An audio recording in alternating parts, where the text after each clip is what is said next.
everyone. Welcome back to the Relai Bitcoin podcast. Today I have an absolute legend with me here, Preston Pysh. I know probably many of our followers and my followers, like our followers at Relai and my followers, lately have seen this post that I did when you visited us in Zurich in our office, and I was really pumped because it was not the first time, it was the second time we met in person, but it's a real honor that you came to Europe, amongst others, just to visit me or to visit us at the Relai headquarters, because I am following you for a long time already.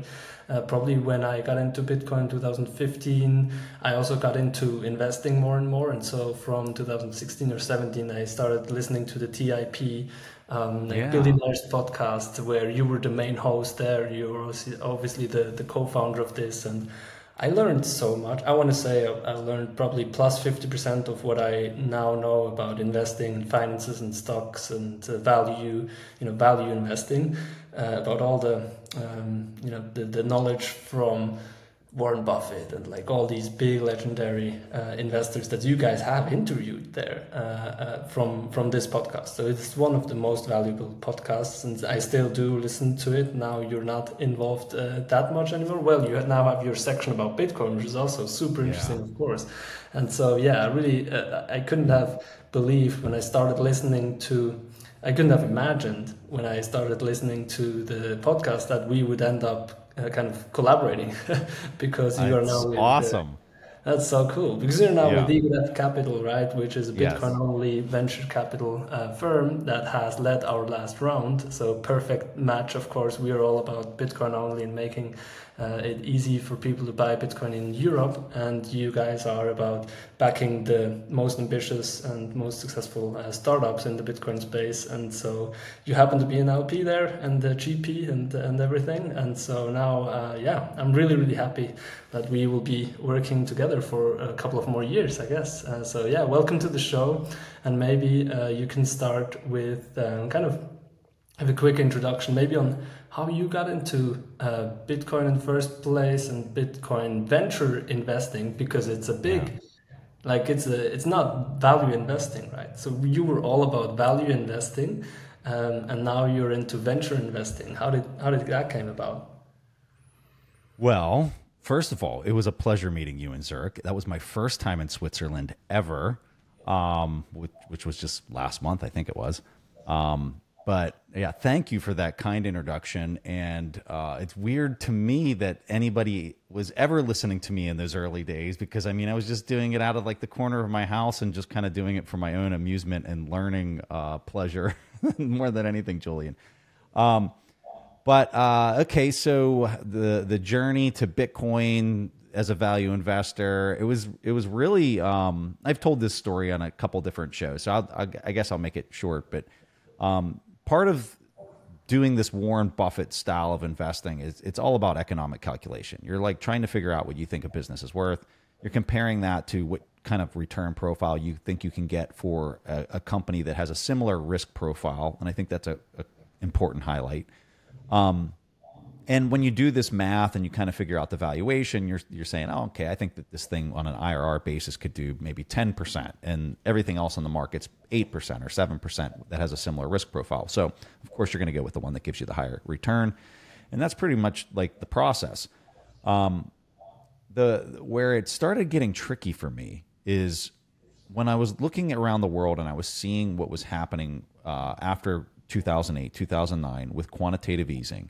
And the markets, to me, just felt so manipulated. They felt so, and nothing was backed. So I knew that these governments were, keystroking more units into their database on how many dollars there were, or how many euros there were.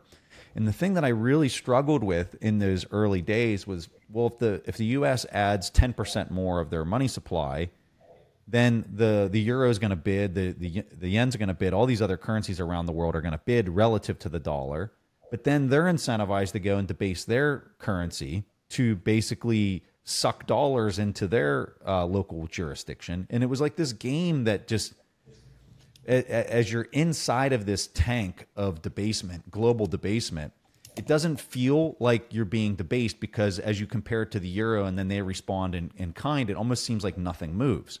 But I'm looking at it and I'm saying, well, hold on, like why? Like there's no way that I can properly value equities or stocks if this debasement is happening with the currency that I'm using, the ruler that I'm using to measure value. And so it felt and it just seemed like what was being done was going to have a really bad outcome at some point in time. And I just didn't realize what would manifest it or what would bring that about, what that bad outcome would be. But I got a sneaking suspicion that it had to deal with the currencies and that the currencies were melting down, and also fixed income, because fixed income is all denominated in these fiat currencies. And that's the underlying thing, is a promise to return more fiat currency. So I felt like there was something inherently wrong with fixed income. I thought there was something inherently wrong with currencies. And this is where Bitcoin really started to just become a talking point on traditional news channels, very small talking point. But I studied Ray Dalio a lot through the show. In fact, I mean, people can go back and kind of listen to the evolution, if you will, of how Stig and I both kind of started really studying Ray, started to understand the value prop of gold and like how it's actually pegging this global fiat debasement race that was taking place. You can learn how we found gold is very captured because it's so cash settled.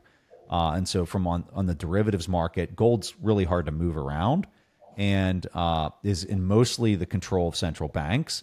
And because of this, you really don't know how much is actually where it's at, because there's like no way to actually audit it, because so much of the amount of outstanding stock is with central bankers and government. And then the bankers are sticking their derivatives on top of it and selling these products that are all cash settled.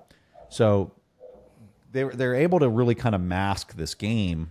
And then Bitcoin enters the fold there. I figure it out in 2015 and started gradually covering it on the show. Not a lot, but we were covering it and talking about it and why we thought it might be important from a global standpoint playing out. And it seems like we are, fast forward to today, 2024, and it seems like it has become the major solution to all of these issues that I just talked about. It's really crazy how how fast it went in the end, right? Because you were so early in covering this and on the show, even in 2000, probably 16, 17, you started inviting Jeff Booth and Lynn Alden, which now are also your partners at the Bitcoin Venture Capital Fund. And I know you were earlier than Stig with understanding it, right? He was a bit more hesitant and skeptical at the beginning, but probably he's now also got it in this orange pill. But it's like fascinating how fast it all went. If you go back in time then and you maybe think about what macroeconomical metrics and charts you have observed and monitored to the ones now, like how from a macro point of view do you think in relation to Bitcoin have things changed? I mean, obviously a lot has changed politically and more big companies have adopted Bitcoin, of course, more retail investors, more nation states, a lot has changed. But from a macro point of view, what is it that was interesting then and is still interesting now, and like on the development of these sort of metrics? I would tell you that the reason it's becoming so supercharged just in the last couple years is mostly because you finally have a breakdown in the fixed income trend. So, you look at a bond chart, you pull up, I can try to bring one up here while I'm talking to you. Sure. But if you pull up a bond chart for the last 40 years, what you'll find is that the yields, they just kept going down for 40 years straight. And you didn't have that trend get broke until 2022, the trend started to break. Here you go. I'm pulling up a chart right now. Let me try to zoom out here for us so we can kind of get a better look at it. So when we look at this trend, this is the thing that's really kind of why everything's suddenly starting to feel like everybody's talking about Bitcoin. And I'll zoom out. And you can see this chart. So like yields back in the early 1980s, they were sky high. I don't know what duration that is, but I think the 10-year was right around the 16% annualized. And so when you have a long-term bond and it just keeps going down on the yield for literally 40 years, you can see that, and I drew the trend line here. So that trend line broke in September 2022, like I said. So as long as those yields are going down for long duration, like people who are getting paid in US dollars and they're immediately converting it into long duration bonds, they're making money. Those things are becoming more and more valuable as those yields continue to get compressed. But at a certain point, inflation, once you get this global cooperation and everything's been optimized and everything's been compressed and they're adjusting these rates lower and lower and lower to offset the fact that there's no peg, you get to a point where things start to break down. I use this this analogy of oh my goodness, what's the name of the old show where they're there collecting the chocolates? I Love Lucy. It's a really old show. I Love Lucy. They're collecting the chocolates. They're like on this assembly line. The assembly line starts going faster. They're trying to collect the chocolates. And so like as we're compressing these yields lower and lower and lower, what people need to think about is everything was being geared for like literal perfection, like 3 standard deviation, Lean Six Sigma type operations all around the world. I'm getting flowers from Africa in my local grocery store. And like when you think about how insane stuff like that is, of something that's as perishable as a flower, you can see how the whole world was geared for just peak optimized perfection. Mm-hmm. And so when you get to a certain point, it's like a pendulum. Everything moves in a cycle on this planet with energy wave or whatever analogy you want to use, and it starts to swing back the other way. What happens is there's this compounding effect that is trying to undo itself. And so that's when this trend broke, and I don't know if you can see you can't see my mouse here, in 2022, what I think we're about to see is an unraveling in the opposite direction, measured in fiat currencies. And if true, what that means is the whole world that's squatting on all of their buying power being in treasuries or long duration bonds now have to retool their entire portfolio construction because they're becoming less and less valuable as time marches on. So this is where Bitcoin enters in, because as all of these fixed income debt, which is all denominated in dollars and euros and fiat currencies, they have to keep expanding this to try to offset all the impairment that's happening around the world.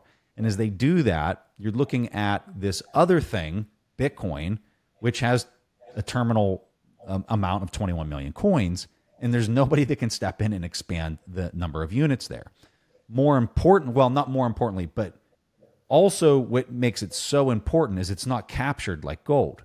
And what I mean by that is there's so many spot markets all around the world. And I'm going to stop sharing my screen here.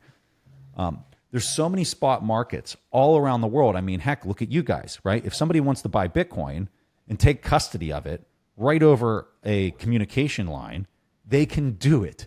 And they can do it into a wallet that they just came up with like 10 seconds ago. Or like literally they can hold the keys like in their head by knowing 12 words. And that's something you can't do with gold, which makes it captured, like I said before. It's sitting in all these vaults that can't be audited by government entities, and Bitcoin's not like that at all. Mm-hmm. So that's what they're dealing with, and I think now that we're seeing some of these too big to fail banks literally going on TV and making price predictions of hundreds and thousands, if not millions. I just saw one today. A banker was on Fox News and said, "Oh yeah, I think it's going to go over $2 million a Bitcoin," and it's like, if you actually understand what's playing out here. It's not, if it goes to 2 million, it's going to go to 10 million. It's going to go to 50 million. You heard Saylor's speech by 2045. He's saying, 8-figure numbers in dollar terms for Bitcoin. There's no limit to the amount of printing that they have to do to try to offset the impairment that's going to continue to manifest itself throughout society as this peak optimization is unwinding itself. Mm-hmm. So there's a lot going on there. Sorry for the long rant, but to really kind of wrap your head around the core thesis as to why Bitcoin is going to keep going up, you just have to like look at the existing fiat-based system and understand that there's no limit to the amount of printing that they're going to have to do to try to offset things. Hey everyone, this is Joel from Relai, and I'm here today to tell you about Relai Private. It's our exclusive service for private clients, small offices, small to mid-sized businesses, or just anyone looking to stack more sats with a higher volume. As a Relai Private client, you'll have access to a dedicated account manager, a team, and obviously a white glove service to help you with your Bitcoin needs. You also get personalized 24/7 access to our team, and you are in it for the special selection of reports and data we are sending to our Relai Private clients. If that sounds like something you or someone you know should like, send them to relay.app/private or click the link in the description below. And they have to, right? It has to always keep expanding. But somehow over the last couple of decades, well, I mean, it's only like a bit more than 50 years that we are off the gold standard, and so they kind of always had like kind of a peg, but now that they are just loose for 50 plus years, it's kind of and first you don't really see it in like daily business, right? Because it's quite small. It's like if you keep dropping water into a glass and then you double it, it doesn't really manifest a lot, but then all of a sudden the glass is quarter full, then half full, and then full, right? So it feels like we are now in this last episode of this kind of chapter where it's just going crazy, right? The reason they have to keep expanding it, so a person will hear you say that and be like, well, why do they have to keep expanding it? And the answer is this. In a fractional reserve credit-based system that underpins the value of everything, there's counterparties, okay?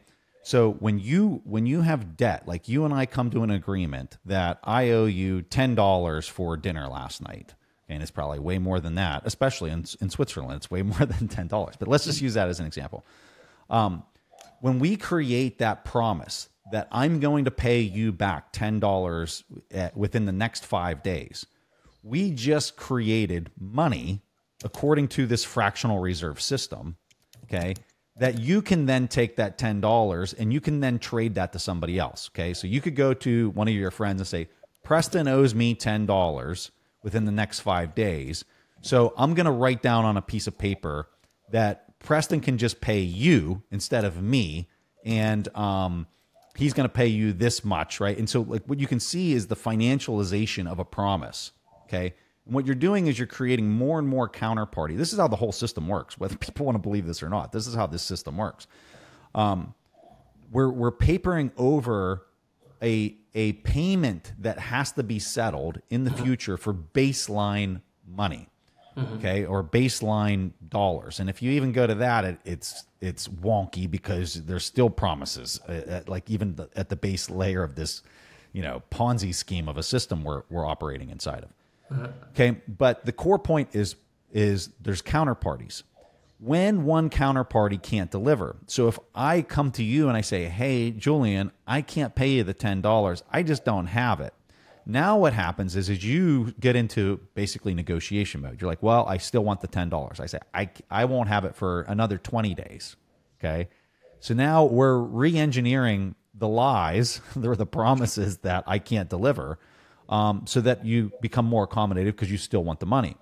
But what also has to happen is that promise that you then traded to your friend, you now have to go back to that person, and there's this cascading either duration or maybe the negotiation, instead of us extending the duration, it changed to, well, I'll pay you $7 instead of $10. Will that work? And you're like, yeah, but then I'm going to sue you and I'm going to try to throw you in jail and all this other stuff, which adds more cost, right? So what happens with that, now you have to go back to your friend that you traded the promise with, and then you're trying to negotiate the amount down for whatever the value was that you slapped on the second derivative of the promise that you traded from me. And so this whole system is wired for what, and I say this word a lot on shows, and I don't know that people fully understand the term, cascading impairment. Because my promise to you became impaired as soon as I told you that I couldn't do it, which then made your promise to the other person when you sold that on a secondary market impaired. And so this cascading impairment is a function of a fractional reserve system. Because if we're all borrowing and we're expanding that all of these promises, you get to a supersaturated spot globally where the promise is expanded too far. This is where the central banks, they're expanding They're expanding the terms to make the promises expand. They get super saturated, and then the promises start to unwind, and they start to have this cascading impairment. When that happens, this is why they have to step in. This is why they have to add more units than were there before, and then they shove the new terms and conditions into the most favorable elite hands possible, which makes it continuing to be unfair for the smallest players in the game. So when you say they have to keep expanding it, this is why they have to keep expanding it. And what you're doing is you're getting further and further malinvestment because of the shenanigans in the games that are being played. Because if you can sit closer to this money printer process, this central banking fiat fractional reserve system scheme that they're playing, well, you can benefit tremendously at the cost of the person who sits furthest away from the printing press. So so Bitcoin, right? Bitcoin has no counterparty. So if I sent you a Bitcoin right now, like you hold up a QR code, I scan it with my phone, and I literally zap you a Bitcoin. Once that block closes and you see that it's in your account, you have private keys to that account. That's nobody else's claim. That's yours. Mm. And that's what's so different about this equity-based system that has no counterparty versus the existing fractional reserve boondoggle Ponzi scheme. It's unbelievable, and that's basically what has led to this house of cards, right? It's essentially a house of cards that at one point needs to break, and that's also why if you look further back in history, now we were looking back a couple of decades, like if you look back a couple of centuries, this is also why all the fiat currencies eventually die, right? They keep expanding until, for some reason, be it a war or be it just the hyperinflation that came out of the printing press, etc., they collapse. And then what they usually do is all the debt that has been collected, that can never be paid back. And also the interest rate payments cannot be done anymore because it's too high. The interest rate payments were put in place because because of the inflation, right? They went up because of the inflation, but then you can't pay anymore unless, as a government, you print more money, which even fires up the inflation more, and then there's hyperinflation, and then boom, bust, it's gone. Yes. So the average lifetime of a fiat currency, I think, is 150 years? It's not that long, right? Yeah. I would say that's probably even long. 150 sounds long to me. It's like one of the big countries, probably the US dollar is now longer than 150 or the British pounds, but on average, probably most of them are even much lower, the smaller ones. And so it's this house of cards that eventually needs to break, and it just feels like we are now getting into the final stages of it. I mean, if you look at these numbers, you started covering these numbers like 10 years ago, or probably earlier, but like if you compare, for example, the national debt of the US, which is now 35 trillion. It just has surpassed 35 trillion. I don't know how it was 10 years ago, probably a very different number. And then if you look at the company valuations of the companies traded on the stock market, if you look at the price to earnings ratios, and like they all went through the roof in the last 10 years. It's not normal, right? And they cannot just keep going up. At one point, it will. Well, so this is interesting. So when we talk about the valuation of equities in fiat terms, okay, we have to remember that for a business that actually makes money, you get into a position where this is also viewed and treated as not having any counterparty risk. Because if I have one share of Apple stock, okay, and I'm the person that owns that one share, there's really not a counterparty that claim is going to other than me. I'm the owner of that one share. And so if that company is still profitable, despite the chaos that's happening in the local currency, what you're going to find is there's a collapse of businesses that can run fast. Or I'll use a swimming analogy. Think of it like a current that's coming towards you. As they're expanding the money supply, this current's getting stronger and stronger, and you have to be able to move forward in that current. When they pick up the pace of that current, there's only certain companies that are just like super profitable, that are they're creating products and services that society just absolutely needs in order to compete. Those businesses are still able to swim forward in a really strong current. But what happens the most is they just get washed out and they can't keep up with the current. Okay. And so when we look at businesses, when it really starts to, when the debasement and the currency flood really starts to pick up the pace, what you're going to find are those businesses that are still able to swim forward. Their PE ratios in the local currency that's losing all of its value terms is actually the PEs are going to be absurdly high, because there's no price, like you have to own it. It's the only thing that can actually protect you if you don't understand Bitcoin and you don't understand which new currency is basically taking over. That's an important highlight. But for most people, they're going to be looking at equities and saying, there's nowhere else for me to go. I have to own this. Like there's literally nothing else for me to hold. And when you look at commodities, they're very difficult because a lot of people have to, because commodities are also a no counterparty risk desirable asset thing to have. But the problem for commodities is they're difficult to take possession of. Like I'm not going to go store 300 barrels of oil in my backyard. It's not going to happen. And playing it through a derivatives market is also somewhat tricky, and there's a lot of slippage. So people typically migrate to scarce, desirable equity that's profitable. And what happens is they're at PEs of 35. Next year, they might be at PEs of 45. The year after that, they might be at PEs of 65 if they're still profitable, because they become that desirable and that scarce. And that's and again, this is only denominated in the currency that's dying. If you denominate it in Bitcoin, okay, guess what? These PEs are going to get cheaper and cheaper. And that's a hard concept for people to wrap their head around. What do you mean the PEs? Well, I don't know. I'm a real light bulb moment for me in Bitcoin. I forget when. This was probably 2019, 2018-ish. I took Apple stock and I redenominated the top line and the bottom line in Bitcoin, because as a person who's conducting economic calculation and trying to determine the IRR in a company, one of the things that I like to do is I like to take the top line, I model it out, I see the trend, I look at the bottom line, I model that out, I see the trend, and I'm saying, okay, so for the next 10 years, this is what I think the free cash flows are going to look like. And if it's not up and to the right, I'm not going to model it, right? So I'm looking at those free cash flows and I'm modeling them up and to the right, and then I'm discounting them back to today to figure out what I think they're worth. But when I did that math and I redenominated the past 10-year trend in Bitcoin, the trend was just going straight down.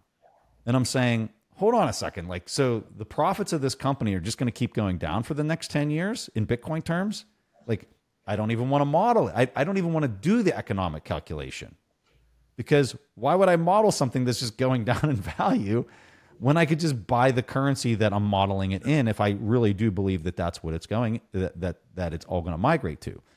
And this was a massive aha moment for me whenever I'm just looking at these numbers and these trends, and I'm saying, hold on, I can't even do the math if I'm using this as my new unit of account. So it's going to be an interesting one. The next 10 years are going to get really, really interesting. But from a PE standpoint, scarce desirable equity commodities in Bitcoin terms are going to get compressed. They're actually going to go down. Meanwhile, in fiat terms, they're going to blow out to levels that seem totally absurd. Is this also the reason why you got into investing? Pretty much the only thing you're mainly now investing in is Bitcoin itself and Bitcoin startups, right? Yes. Because yeah. So and this goes back to your first question, which I failed to answer.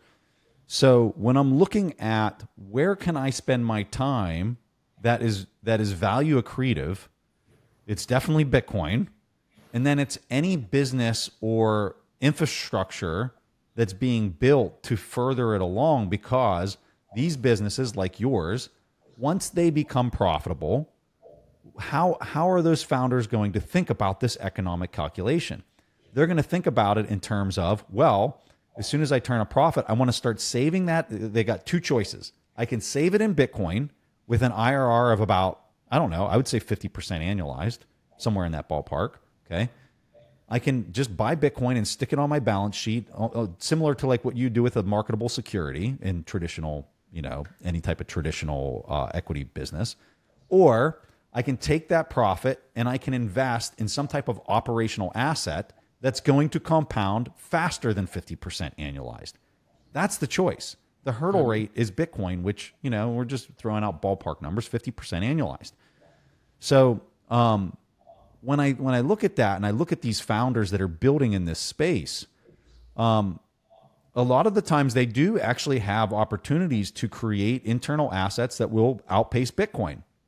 And if they don't, well, they just stick it on the balance sheet and hold it until you come up with the idea for how you could expand operations either upstream or downstream at a rate that exceeds that.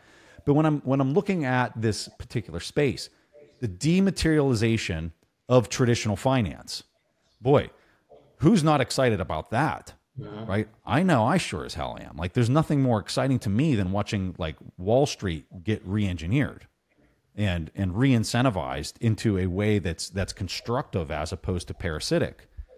So I think there's so much opportunity in that space that can actually outperform Bitcoin, and it's with a bunch of founders that are going through this economic calculation of compounding and trying to outpace Bitcoin with things that are going to make the world a whole lot better place. That would be on the VC side. One other comment. Sorry to run on here.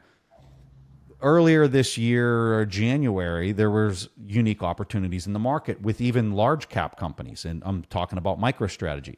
Here's a company that was trading on the open market. The common stock was trading lower than the value of the Bitcoin treasury by, I don't know, it was like a 10% discount of the common stock to the Bitcoin treasury. And I'm looking at like the macro setup. I'm looking at this company that's trading at this, in my opinion, screaming valuation because they're profitable. They've got a brilliant CEO. They've got a brilliant strategy with respect to how they're putting more Bitcoin on their balance sheet because they're a publicly traded company, which I would argue is an additional asset in addition to the tech that the company has, which is their primary operational driver. Okay. So I'm looking at this business and I'm saying, well, why in the world wouldn't I go long with a Leap? And so I was buying up, long duration call options on the company back in January at these screaming prices.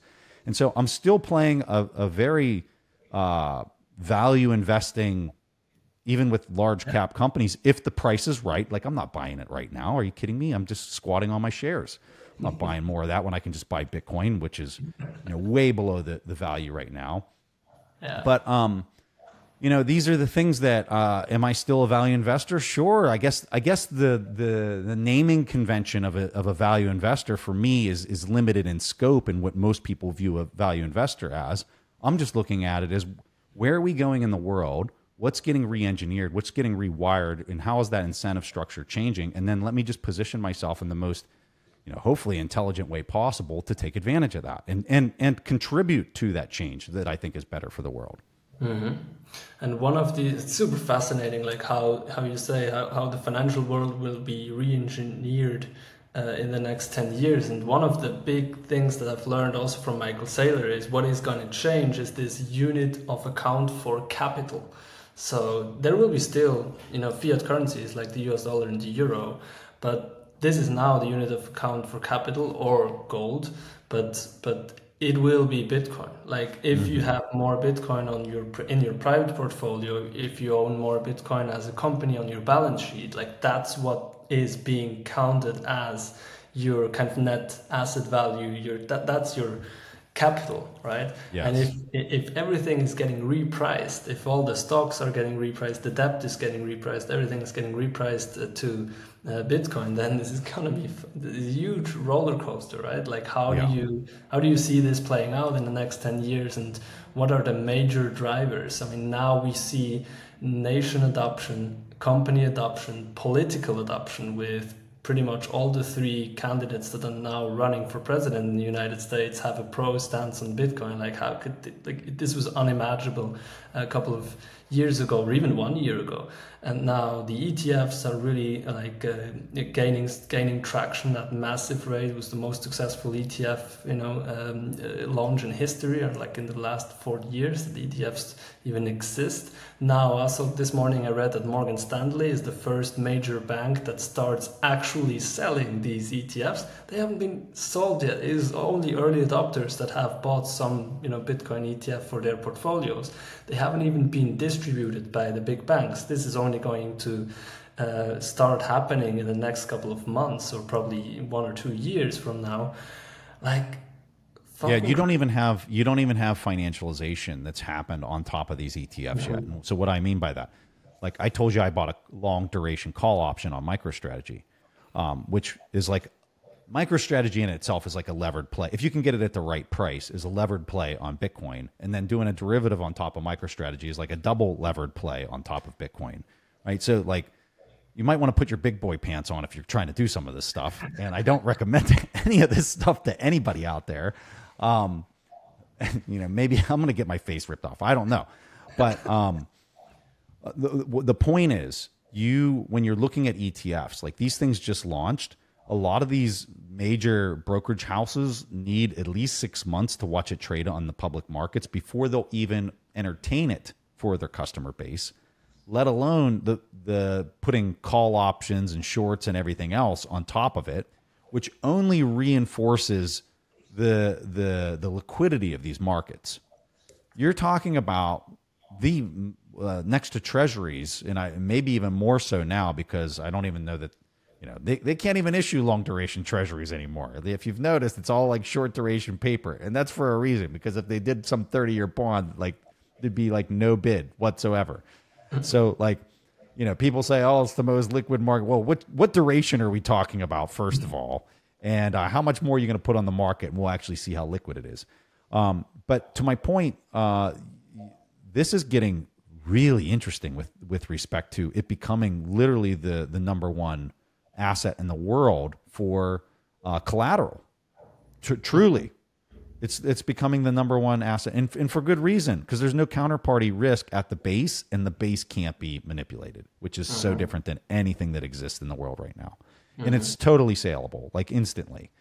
And so how can you compete with that? How in the world can you? And it has underpinnings to like real energy costs.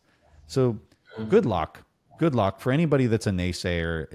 If you're looking at this thing and still, sticking to the tulip, arguments and that kind of stuff, like you are so lost and so misunderstand where this is all going. And the proof in the pudding. I mean, look at Larry Fink. Look at all these Wall Street titans. They are playing this.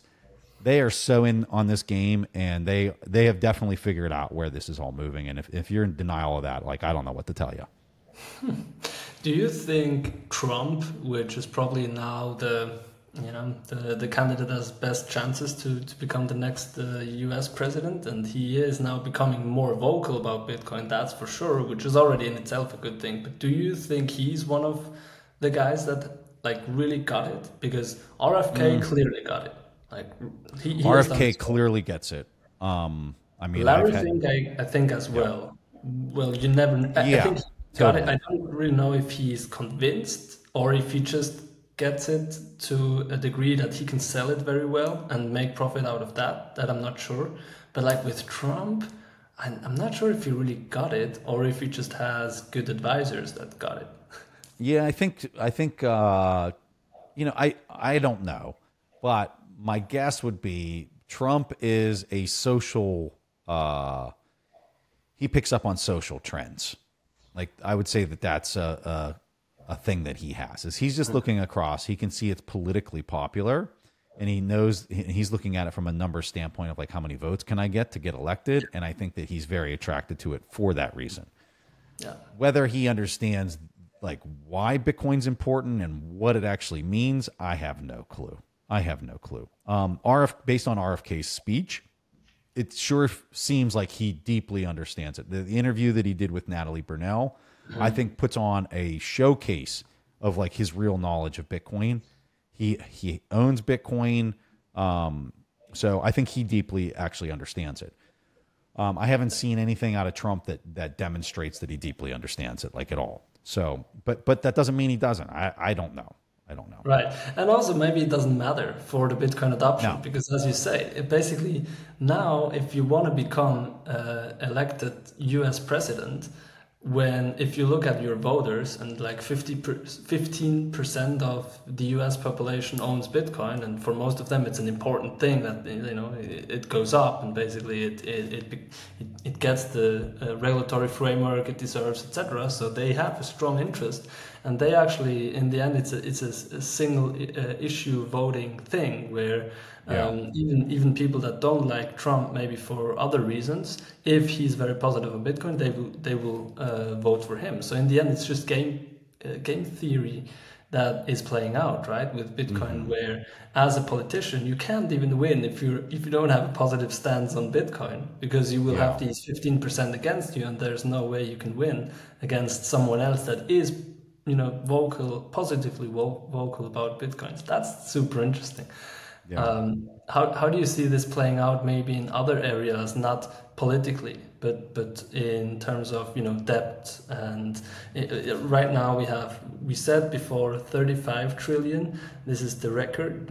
We were at the all-time high of national debt of the US. What's also interesting is that there's 3.5% interest. So they will be paying around 900 billion, so almost $1 trillion US dollars in interest rates, right? This is like, how can this go on? It can't go on forever. So how will this kind of transition to Bitcoin work in politics and other areas? And just for a little bit of context on that 1 trillion of interest comment that you had, the U.S.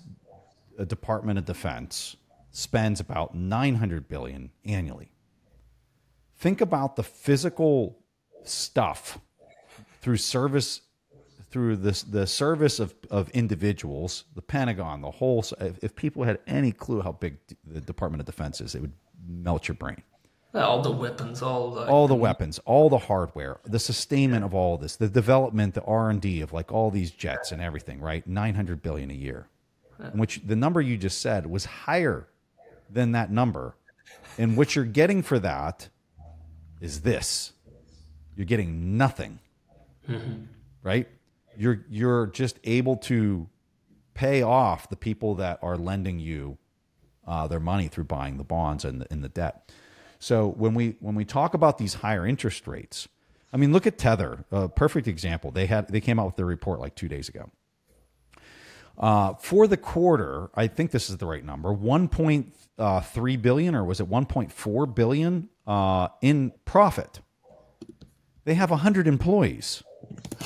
Okay, can you imagine the value per employee of taking I mean, these numbers are insane. Yep. And the reason that they're able to bang out such high numbers is because every dollar stable coin that they're issuing, they're just buying short duration paper that's yielding 5% annualized. And they're killing it. They're absolutely murdering it. And here's the crazy thing for me is like all these banks, okay, look at all these banks, fractional reserve banks, literally sucking off the government teat, right? The relationship and everything. They're all fractional reserve. Like none of it's fully backed. None of it. Okay. And they can't figure out like their balance sheets are upside down because they've been sold and they're squatting on all this long duration bonds, right? And the higher that these rates go, the more upside down there. This is why we had the Silicon Valley Bank debacle, why they had to step in with the backstop facility. They, I guess, somewhat got it under control. Now we're getting ready to literally go straight into a recession.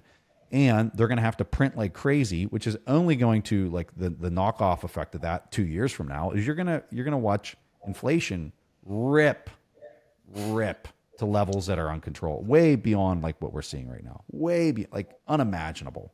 Okay, and if you don't think that this upside down or this balance sheet, this impaired balance sheet on all these banks are going to remanifest itself like double or triple what we just saw in this last cycle, it's because you're not paying attention to what's happening. Okay.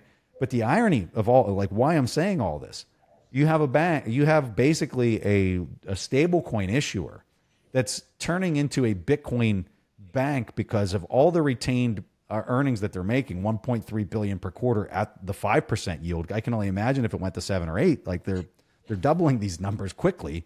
And we're not even talking about the amount of coin issue. Like they've got 130 million or 130 billion outstanding. By then it's going to be 250 billion or 300 billion times these yields that are, call it 7 or 8%. And I'm talking like 2-3 years from now. And the irony for me is because they're fully backed and they're doing banking the way it should be, which is by being fully backed, they're able to just go out there and soak up Bitcoin at 50 times the speed of Michael Saylor.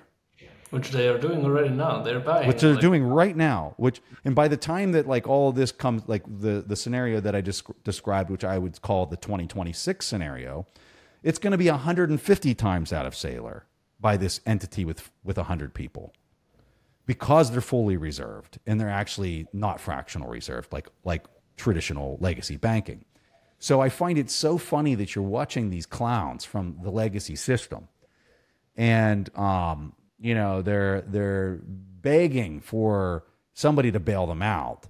And look at Caitlin Long. Like, she tried to do a fully backed bank that's not fractional reserved. And the Fed is doing everything it can to prevent her from doing it. In fact, like literally only assigning it over to Goldman Sachs. I don't know if you saw some of those posts today. It's like this underhanded Goldman Gary Gensler, they call him Goldman Gary for a reason, right? Is just throwing this custodial service over to Goldman Sachs and denying Custodia Bank. It's totally insane. It's so corrupted. And I don't know. I'm here for some change, and I'm pretty excited about the change that I kind of see brewing on the horizon. Very. I'm very excited too, and I just can't imagine how it will play out. So, what makes you think we are going into a recession? I think you had some interesting charts that you were just pulling up before we started recording, because I think that's very interesting, right? I mean, that's very. How crucial is it, or how instrumental is it? What an effect does it have on Bitcoin? Like, whether we are going into recession now or not. Does it have to do with the inflation going up and interest rates that have to go up, and then the payments have to be done? They are even higher, that they're going to be 2, 3, 4 trillion a year, and so they have to print even more money, and then in the end it will just the hyperinflation, as Jack Dorsey called it already like 2-3 years ago. He said like hyperinflation is now starting, and it looks like it is, and that will have the effect on Bitcoin. Like, what do you think?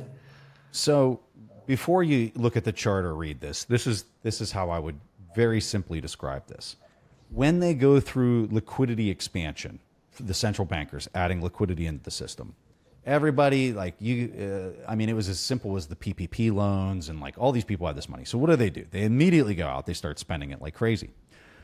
After a while, people start to run out of this liquidity, and it starts to dry up, and that impairment, due to the things we talked about earlier in the show, which is counterparty risk, start drying up. Like, if I didn't have the $10 to give you, and then you didn't have the money to give to the next guy because you made a promise on top of my promise, this starts to compound. And what you find is now all of a sudden, not everybody can go out and have dinner at their favorite restaurant anymore. They can't go out and they can't buy the toys for the kids. They can't build that new extension onto their house. And what happens is globally and collectively, we start spending less. And then what businesses have to do is they have to lay off their employees. They have to start scaling back operations in order to remain solvent. And so this chart that you're looking at right here is, in my opinion, the most important chart, which is the U.S. unemployment chart as to a recession that's coming. You can see here in the past, like the last one that we had, look at how this, and look at this here, the COVID spike that they threw so much money and so much printing. I hate saying the word money. They threw so much printing at that they were able to pull this thing right back down to where it was very quickly, which was unprecedented, which only accelerates the pace of this bigger long-term cycle, this 100-year cycle, because they did something like this. But that's a whole nother discussion. When we look at the unemployment, once it starts to break through Okay, it really starts to accelerate at these levels that we're at right now. They were expecting 4.1, they got 4.3. If we go to this chart here, this is called the SOM rule indicator, and the metric on this is like if it changes by 0.5% within a 3-month moving average, every time in history it has been a recession. So that just got triggered today. So these are some of the things that I would tell you are telling us that we are in a recession. It's probably going to be backdated once they, by the end of this year, it's going to say that the recession probably started in August or July or something like that. And it's only going to pick up pace from here. And you just saw the Fed didn't cut rates. Okay, so every other country in the world is cutting rates to try to basically start putting the liquidity back into the system. They're doing it slowly at first, and then they're going to have to do it abruptly when things really start to unwind and really start to break because of that cascading impairment. And yeah, so I get ready for the flood of paper that's going to fill the markets and the subsequent misallocation of capital, because everybody's going to be getting that are sitting close to the printing press are going to get a flood of paper. And you're going to watch the bags of Bitcoiners get pumped like you've never seen them pumped before. Easily six figures, in my humble opinion. And who knows how high of 6 figures we go. But I think it's going to be pretty dang epic, personally. Holy shit! Yeah, I feel very excited about this. Yeah, I think time wise. Like this is going to be really hot and heavy by fall of next year, I would say, of 2025. You're going to see things getting really crazy, like in Bitcoin, in a good way. Yeah, in a good way for Bitcoiners at least. But yes, it is unbelievable to me that there are so many positive signals in the market, with like Trump talking about it, ETF, smashing it, Morgan Stanley now coming out. Now these macro signals that all point towards like fucking buy Bitcoin, but the retail crowd didn't really wake up to it, like the Google Analytics on the Google trends on Bitcoin are relatively low. The whole volume globally, except March this year, was pretty low, and so we are still waiting for this bull run, right? Even though it's always Fox News and CNBC, etc. Which is interesting. The reason I would argue that you're seeing traditional finance show up, okay, and why they weren't here before, is it goes back to the old system is finally demonstrating to them that it's breaking down, where, prior to COVID, that was not the case. They were very happy just letting the bond market, long duration bond market, just continue to get bid. I mean, heck, you had crazies going out there saying, oh yeah, we're going to have negative rates now. That's going to be the MMT stuff. It's like, no, we're just going to keep going negative, right? Literally total clown world comments and critical thinking.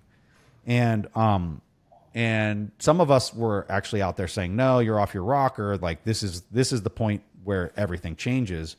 But anyway, that's why traditional finance is leaning into Bitcoin, is because they actually see it as a solution to this massive problem that all of them have on their balance sheet with, exposure to long duration bonds.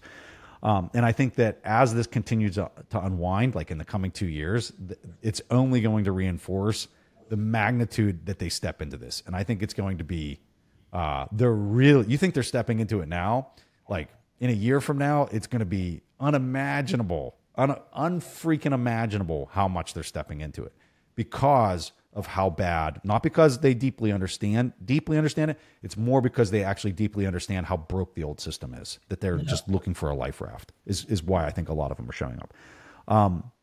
Your comment on the retail not understanding it, I would just say all of this stuff that we're talking about like requires a lot of work to really understand it. And you have to be really zoomed out into this really giant macro understand, like decades of information to fully understand what's unraveling here. And the fact of the matter is most people are head down doing their day-to-day work. If you're a doctor performing surgery, you're not thinking about these like giant macro trends. You're hoping that you like replace a valve correctly or whatever it might be. And we need people to be heads down working on the important stuff that's happening throughout society. So I would say we all, me especially, need to have more patience with people that are heads down, doing their day to day, and just try to be as empathetic and humble as possible to help spread the knowledge that helps people get out of this rut that the global economy and all these politicians have basically, got us into through decades of just bad, poor, short-term decision making. 100%. Oh my God, we could keep on talking for hours, and I would love to, but I also don't want to be respectful of your time. So I only have a last question, which I ask every guest here. So as it sounded the last hour, you were talking about how bullish you are and like how we are in this very particular moment in time where we can really front run a massive bull run in the next 1 or 2 years. So how do you think about investing in Bitcoin, and how much Bitcoin do you own as like part of your portfolio? Hey, hier ist nochmal Joel vom Relai-Team und ich wollte mich bei dir bedanken, dass du unseren Relai-Podcast auch fleißig mithörst. Wenn du uns weiterhin unterstützen willst oder uns sogar noch ein klein bisschen mehr aushelfen willst, dann kannst du uns bei Apple, Spotify, auf YouTube, wo auch immer du deine Show hier anschaust, empfehlen. Am besten wäre natürlich ein 5-Star-Rating, damit auch so viele Leute wie möglich die Chance haben, den Relai Bitcoin Podcast mitzuhören. If I have any free cash flows right now in 2024, they're all being allocated into Bitcoin. Every last drop of them. I talked a little bit about the MicroStrategy buy earlier in the year. I would argue that was a really unique situation just because of the price that the market offered me at that moment in time. But anything that I have that's excess production or energy that I've created that I'm able to save and I don't need it anytime soon, all of it is being put into Bitcoin. Every last drop of it. 99% of the portfolio. Yeah. That's bullish. Thank you so much for doing this, Preston. Have a great rest of your day, and I hope we can do this again very soon. Thank you so much. You're a true inspiration and thought leader in this space. Keep doing what you're doing. Thank you, Julian. You as well. You're a builder that's building very important infrastructure, and it is a pleasure doing things like this with you, but also with what you're building. It's really exciting. Thank you, man. Appreciate it.